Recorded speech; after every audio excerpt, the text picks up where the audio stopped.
the next method we're going to look at is difference of squares.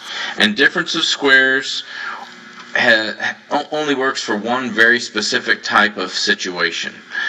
And so I want to go through all the criteria that you need to look for before you even attempt to try to use this method. If the criteria isn't met at the beginning, it doesn't work. So for difference of squares, you must have only two terms. If there's more than two terms, you can't even apply difference of squares, so just move on. There has to be exactly two terms. If that doesn't exist, you can't use this method. As the name implies, it is a difference. So it must be subtraction. If it's addition, if there's two terms, and if it's addition, this doesn't apply. If there's two terms and it's subtraction, then it applies. And then the last part is that it must be a difference of squares. Meaning each term, each of those two terms must be a perfect square. Well, how do you know if something's a perfect square? Well, it's relatively simple. It's a perfect square if that number, that term, has a square root that comes out evenly.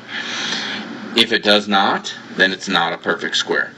For example, if you think of numbers that are perfect squares, you got 1, 4, 4, 9, 16, 25, 36, 49, 64, 81, 100, 121, 144, etc. All I'm doing is taking 1 and squaring it, 2 and squaring it, 3 and squaring it, 4 and squaring it, and so on and so on. These are all perfect squares.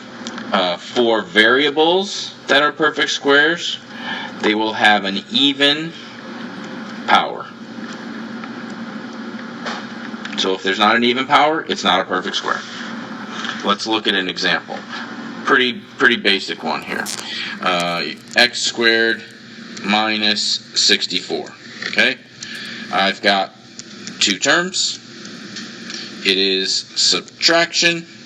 X squared, that is a variable. It has an even power. 64, right here, it is a perfect square. So it meets all the criteria. Now, once it meets all the criteria, here's what you do. When you factor as a difference of squares, you're going to end up with two binomials. So I always like to start with my two sets of parentheses. The next thing I like to do is, because it's a difference of squares, one is going to be plus, one is going to be minus, and it doesn't matter which one you put. You could have made the first one minus and the second one plus. Just know that the two terms are different. Then I take the square root of x squared, and it goes in the front. So the square root of x squared, I'm just going to write this over here, is x.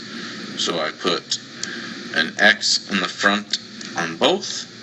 Then I need to take the square root of 64, and those go on the backs.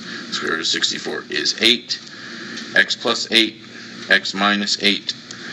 That is how you factor using a difference of squares.